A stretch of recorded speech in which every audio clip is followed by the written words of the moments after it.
안녕하십니까, 개미네이터입니다. 오늘은 16번째 시간 9월 20일입니다. 오늘 말씀드리는 종목은 아바코입니다. 아바코는 다음주 이제 테슬라 배터리 데이가 있을 텐데요. 배터리와 관련된 국내 시장에서 하나의 신기술을 갖다가 런칭을 하고, 이에 따라서 지난주 금요일이죠. 아바코의 주가는 14.16%, 거래량은 1475만 주, 거래 대금은 1320억까지 급증했습니다. 투신권에서도 매수가 많이 들어왔었고요. 가장 큰 이유는 기존의 아바코는 OLED 전문 업체입니다. 근데 신사업을 이제 배터리 쪽으로 전환하면서 런칭을 갖다 하겠다는 발표를 했었죠. 특히나 이 배터리 사업은 고체 관련된 배터리를 갖다가 적용하겠다는 발표였었고요.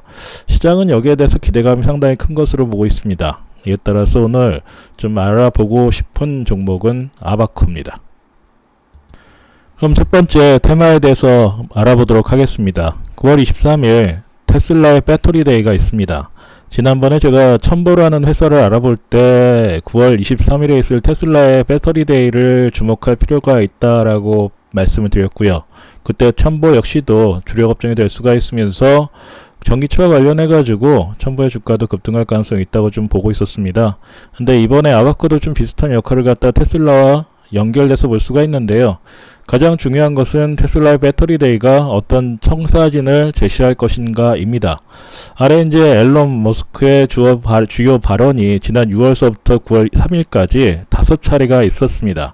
근데 보시면 모두 9월 11일도 배터리, 7월 23일도 에너지 관련된 자동차 사업 부분, 7월 28일 배터리 공급, 8월 25일 배터리 양산, 9월 3일 배터리 셀, 모든 주어에 해당되는 것이 에너지와 배터리와 관련된 내용입니다.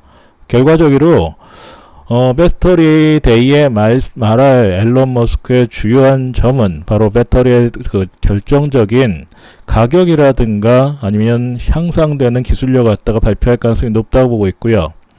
시장에서 보고 있는 세 가지 핵심 사항은 바로 이 부분입니다. 원가를 절감하고 에너지 밀도를 개선하고 내구 수명을 향상한다는 것이 테슬라가 만드는 전략의 키고요. 여기에 따라서 테슬라가 이제 구사하는 사업의 목적은 전기차를 보조금이 없이 내연기관차 가격에 준해서 구매할 수 있도록 만든다는 것입니다.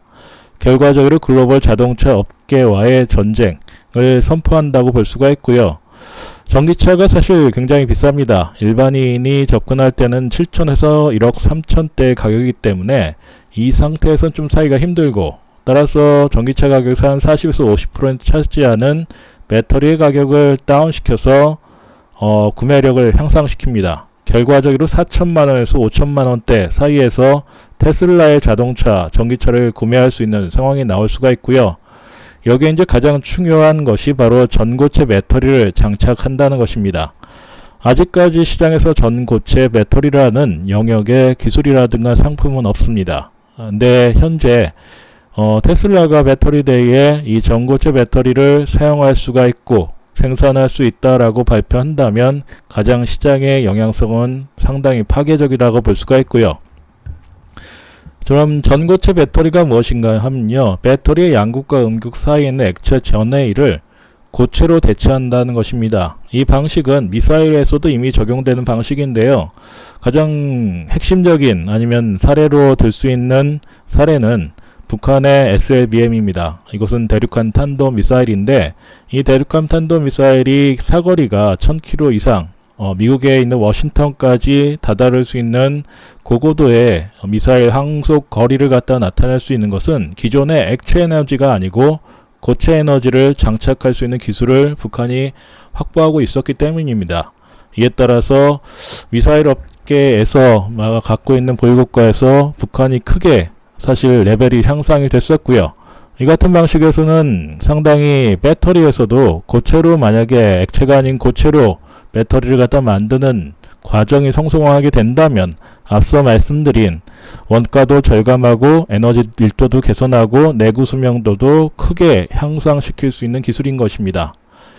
결과적으로 배터리 상태가 리튬이온이 이동하는 전해질을 고체로 바꿀 수 있는 배터리라고 볼 수가 있고요. 이것은 기존에 없는 배터리이기 때문에 제가 앞에 있는 첫 페이지에서 말씀드렸듯이 꿈의 배터리라고 볼 수가 있습니다. 이를 통해서 리튬이온 배터리가 기존의 용량은 2배가 상승하고요. 무게는 50% 이상 가벼워지면서 가격 역시도 50% 이상 다운이 됩니다. 결과적으로 내연기관차 글로벌 업체와 경쟁할 수 있는 구도가 만들어진다는 점이죠. 이것은 글로벌 경쟁사에 있는 유럽에 있는 고가의 자동차라든가 아니면 한국도 마찬가지입니다. 중저가의 자동차 업계 모두에게 해당되는 리스크적인 측면이고요. 테슬라가 이 기술이 성공해서 전 세계에서 이 기술을 갖다가 적용하게 된다면 한마디로 자동차 업계의 큰 판도는 극심한 변화와 함께 레벨업이 가능한 시점으로 들어갑니다. 근데 여기서 좀 고려할 부분이 있습니다. 이번 배터리를 갖다 만드는 파트너의 업체가 바로 중국에 있는 CATL입니다. 업계 내에서 관련 기술의 개발 사항이 아직 보도된 상황이 없고요. 사실 뭐 이게 워낙에 대단한 그런 기술이기 때문에 꿈의 기술이라 불리거든요. 그래서 중국의 CATL도 굉장히 내부적으로 이 기술에 대한 부분을 많이 좀 외부로 유출되는 걸 갖다가 함구하거나 극한적으로 방어를 했을 텐데요. 제가 그냥 개인적으로 생각한다는 점은 테슬라의 공급적인 리튬 인산염 배터리 향대가 굉장히 관심이 됩니다. 그리고 이게 대량 생산해서 성공해가지고 CATL이라는 회사가 이제 국내 이제 LG 화학과 얼마나 경쟁력을 가지면서 전쟁을 갖다 지금 하게 될 가능성이 높은데 여기서 진짜 중국의 CATL이 이길 수 있느냐라는 점도 초점을 둘 부분인데요. 에너지 밀도도 낮고 저렴하고 내구성도 좋을 것이다 라는 부분이 지금 업계에서 보는 양상입니다. 하지만 두 가지 측면이 있습니다. 첫 번째는 중국 기업이라는 점입니다. 이게 사실 함정이 발생할 수가 있는데요. CATL이 결국에는 공산주의 국가의 기업이기 때문에 테슬라를 배신할 가능성도 있고요. 두 번째는 최근에 중국에는 여러 가지 일들이 많이 있습니다. 그래서 예상한 대로 정말 중국의 CATL이 이 공급 라인을 제대로 가동할 수 있느냐라는 부분 두 가지의 리스크가 있습니다. 결과적으로 제가 좀 판단하는 것은 이 기술이 장착이 돼서 전체적인 자동차 업계의 레벨업이라든가 판도가 바뀌더라도 한국에는 여러 가지 부분에서 긍정적인 부분이나 기회가 올 가능성이 높다고 보고 있습니다.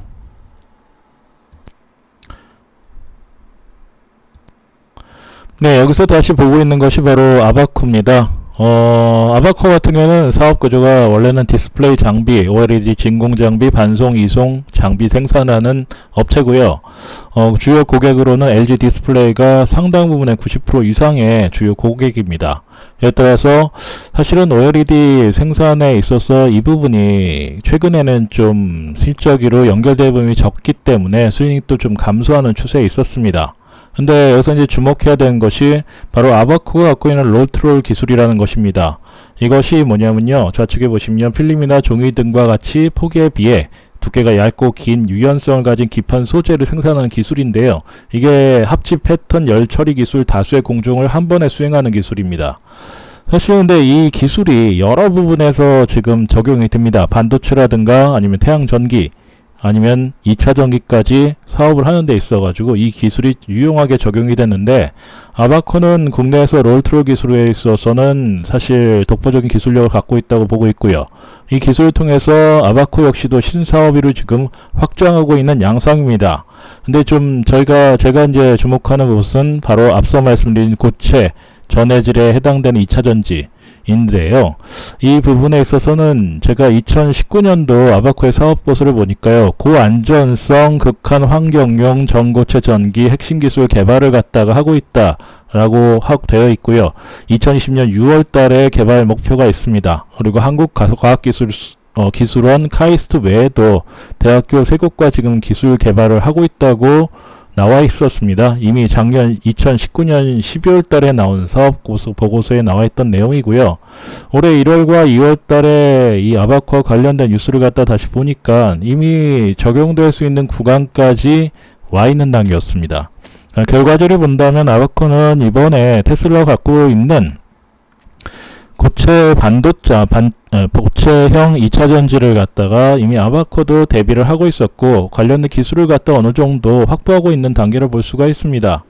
근데 여기서 이제 보시면요, 아바코 같은 게 부채 비율이 60.3%입니다. 유보율은 1789%, 현금은 과거에 있는 유동 자산 쪽에 있는 유동 금융 자산까지 본다면 608억까지 보유하고 있습니다.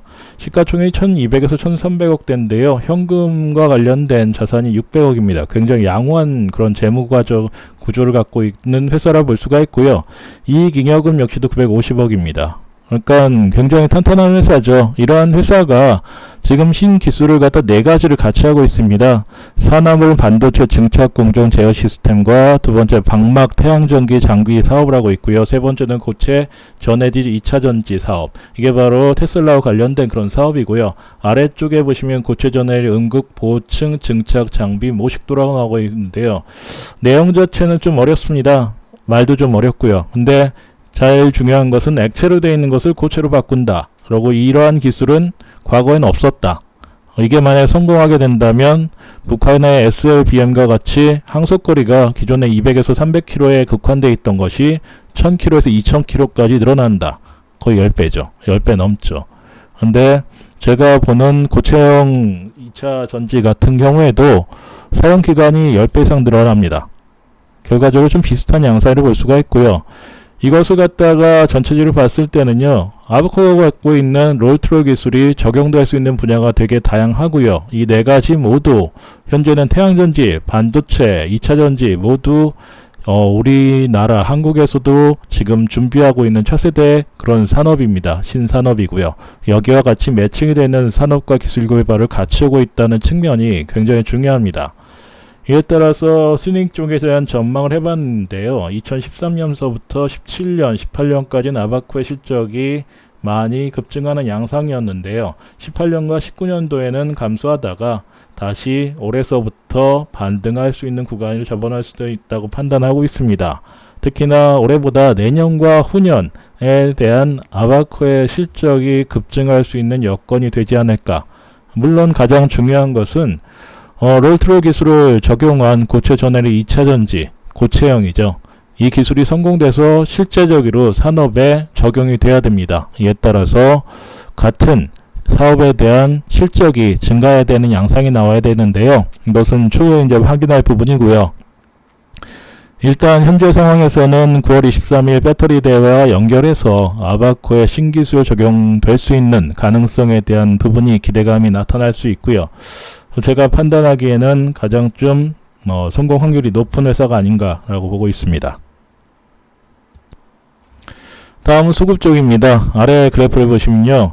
아바코의 수급이 급증한 시기는 많지는 않습니다. 사실 2월과 6월 사이도 좀 많이 좀 증가하는 폭이 있긴 했지만 180까지 올라가는 유동성 강도를 나타낸 것은 지난주 금요일입니다. 금요일날 이 같은 양상이 나오면서 9월 19일이었었죠. 8,950원의 주가가 형성되는 구간에서 거래대금이 1,320억 원까지 증가했고요. 유동성 강도는 180까지 늘어납니다. 그러면서 우측에 보시면요. 아바코의 기간 순 매수 강도가 중요합니다. 사실 외국인 같은 경우는 좀 등락폭이 있었는데요. 지금 기관 순매수 강도를 보시면요. 2020년 올해죠. 올해 2월 달부터 시작해서 8월과 9월 달까지 증가세가 어느 정도 유지가 됩니다. 주가 역시도 우상향으로 점진적인 상승을 하면서 6월부터 9월 사이는 사실 7,000원에서 한 9,000원대 사이에서 박스권 움직임을 보였는데요. 이 구간 역시도 기관은 매도를 갔다 하면서 나간 흔적이 없습니다. 오히려 2월과 3, 4월달 주가가 하락할 때 매집하는 양상이 있었고요. 이 구간에서 매집했던 폭을 유지를 하고 있습니다. 그리고 특히나 9월 19일날 18일입니다. 18일날 금요일날이죠. 그때 투신권을 중심으로 해서 순매수 강도가 다시 유입되는 모습이 나타났고요. 여기에 사실 모멘텀까지 나타나면서 향후 아바코의 실적 증가에 대한 부분도 기대가 되기 때문에 현재 상황으로 본다면 5년대 신고가 구간에 진입할 가능성이 높고요. 또 지난번 첨부 이후로 두 번째인데요. 제가 판단하는 상황에선 주가가 퀀텀 점프할 가능성이 높은 회사입니다. 사실 재무 상태라든가 주요 임직원의 경력이라든가 아니면 주가 전체 자본 구성이라든가 모든 부분에서 좀 안정적이고요. 사실 실적이라든가 아니면 기술력을 갖다 개발하는데 집중하는 회사에 영향이 좀 나타나는 재무 구조를 갖고 있습니다. 이것은 첨보와 좀 상당히 유사하고요. 또 신기술을 통한 신사업 진입에 성공할 수 있는 열쇠를 갖다가 좀 갖고 있는 회사이기 때문에 향후의 주가는 제가 판단해서 유튜브에 올리는 회사 중엔 두 번째로 좀 퀀텀 점프가 가능한 그런 기업이 아닌가 판단하고 있습니다. 네 번째 이제 테크니컬적인 측면입니다. 이 그래프는 월봉이고요. 제가 이제 1단계로 볼 수 있는 시점은 2008년과 그리고 2011년까지의 기간, 이 부분이고요. 이때 EPS가 2007년도 16원에서 2010년도 EPS가 1173원까지 올라갑니다. 가장 큰 이유는 LG 디스플레이 수주가 급증하면서 OLED 파트였었고요. 이 구간이 현재 구간과 비슷하면서도 굉장히 닮아 있었습니다. 왜냐하면요, 기존에 2005년서부터 2008년까지는 사실 아바코 같은 경우에는 주가가 좀 많이 하향세 아니면 굉장히 눌림목 구간에 횡보를 했습니다. 근데 가장 큰 이유는 이 구간에서 기술을 갖다 개발했고요. 기술의 개발에 성공하면서 OLED 관련된 디스플레이 업체에 있는 회사에 납품할 수 있는 그런 상황으로 오면서 실적이 급증합니다. 결과적으로 실적이 어느 정도 받쳐주는 상태에서 주가가 상승했고요. 실적 역시도 거의 100배가 올라갔죠. 16원짜리가 1173원까지 올라가니까요. 10배가 아니고 100배가 올라가면서 주가 역시도 5배가 급증합니다. 이 같은 과정이 현재 상황에서도 16년서부터 2019년까지 주가가 굉장히 비슷한 구간에서 등락은 하지만 4,000원에서 만원은 안 내죠. 한 9,000원 사이에서 박스권에서 등락을 합니다. 물론 구간별로 본다면 2배 정도의 가격 상승이 있던 것도 볼 수가 있지만 전체적인 양상에서는 신기술이 아직 적용이 안 되는 단계고요. 이 구간에서 사실 개발하는 구간이었습니다. 이게 개발이 완료되면서 제가 보는 것은 1차적으로 2차전지 쪽인데요. 이게 적용이 돼서 실제적으로 우리나라 업체에 납품이 되면서 전기차까지 영향을 갖다 준다면, 아니면 해외 업체까지 납품을 하게 된다면 또 하나의 1차에 5배 정도 갔던 주가 흐름이 연출될 수 있는 구간이 나오지 않을까라고 판단하고 있고요. 아바코 같은 경우는 현재 EPS가 1225원입니다. 과거에 비슷한 양상의 EPS 흐름을 갖다가 2010년도와 비슷한 양상인데요. 이 구간에서 중가가 유지를 못하고 하락하는 이유 중에 하나는 중국 업체가 OLED 시장에 많이 진출을 했습니다. 이에 따라 경쟁이 가열됐고 실적이 둔화될 수밖에 없고 미래에 대한 청사진이 절실시가 될 수가 없는 구간에 지금 있기 때문에 주가도 상승보다는 횡보라든가 박스권 등락을 갖다 지속했었는데요. 현재 상황에서는 이 기술은 없던 기술입니다. 고체형 배터리 같은 경우에는 없는 기술이 지금 적용이 되고 여기에 대한 실적이 나타날 것이다 라는 시장에서 판단이 되게 된다면 주가 역시도 신구간, 새로운 영역으로 진입할 가능성이 높다라고 판단하고 있습니다. 다음 이제 펀더멘탈 쪽에 대한 예상 적정 주가를 측정해 보면요. 일단 좌측에 보시면 PBR로 봤을 때 아바코의 PBR은 1.0배입니다. 과거에 이제 2017년도에 1.55배까지 올라갔고요. 그 이전에는 더 높은 수준이었습니다. 하지만 현재 상황으로 본다면 주가가 반등은 좀 했지만 아직까지 저평가 구간을 볼 수가 있고요. 제가 측정을 할 때 사실 아바코의 실적의 부분에서 고체형 배터리 부분의 실적을 감안하지 않았습니다. 오히려 올해 정도의 실적 갖고 약간의 상승만 좀 감안하면서 내년을 갖다 봤는데요. 그렇더라도 일반 종목 고기준으로 봤을 때 13,847원, 그러니까 14,000원대를 갖다 볼 수 있고 현 주가 대비 한 54% 정도를 갖다가 상승 여력으로 볼 수가 있습니다. 우량 종목으로 본다면 2만원대인데요. 이 2만원은 사실 우량 종목이라고 보기보다는 신기술이 적용이 되는 그런 회사를 볼 수가 있기 때문에 내년도 실적으로 볼 수가 있고요. 이 같은 기준으로 본다면 상승 여력은 107% 정도를 갖다 볼 수가 있습니다. 이것은 우량 종목 기준에 해당된 2020년 기준이라 볼 수가 있지만 결과적으로 본다면 신기술이 적용이 된다면 아바코는 당연히 우량 종목으로 볼 수가 있거든요. 그렇다면 18,000원 정도를 갖다 볼 수가 있습니다. MRS 기간 안전마진 기준이죠. 안전마진 위주로 본다면 만원대 정도가 사실 2021년 기준으로 본다면 이 정도 구간에서 사는 주가는 사실 크게 물릴 가능성은 없다. 오히려 펀더멘탈이 더 개선될 수가 있으니까. 그러면 주당 가치를 갖다가 보게 된다면 내년도에는 한 2만원대까지 볼 수가 있지 않을까 판단하고 있습니다. 결과적으로 신기술 개발에 대한 기대감이 적용되는 구간의 주가는 제가 판단한 겁니다. 만원에서 14,000원 정도 구간이라고 볼 수가 있는데, 이것이 어느 정도 시장에서 확인이 되고 이 기술력에 대한 검증에 따라서 사실은 좀 하나의 고객군이 다시 형성이 된다면 아바코 입장에서는 이 구간의 가격대를 지지선으로 잡아서 2차 퀀텀 점프가 가능하다고 보고 있습니다. 바로 2차 퀀텀 점프는 주가의 신고점 랠리 구간이라고 볼 수가 있는데, 이것은 올해보다는 아마 내년이 될 가능성이 있고요. 올해 같은 경우에는 1차에 해당되는 이 구간이 되지 않을까 좀 판단하고 있습니다. 그렇기 때문에 전반적인 펀더멘탈이라든가 재무구조라든가 전체적인 신기술의 양상을 갖다 판단한다면 아바코는 현재 구간에서도 저평가 구간에 있는 좋은 종목이다 판단하고 있고요. 오늘은 여기까지 말씀드리는 상황입니다. 다음은 이제 컴플라이언스 상황인데요. 현재 준수 상황으로 볼 수 있는 것은 본인 스스로 투자 판단을 하시는 것이 좋다고 판단하고 있습니다. 오늘 여기까지 말씀드리고요. 구독과 좋아요 눌러주시면 감사하겠습니다. 감사합니다.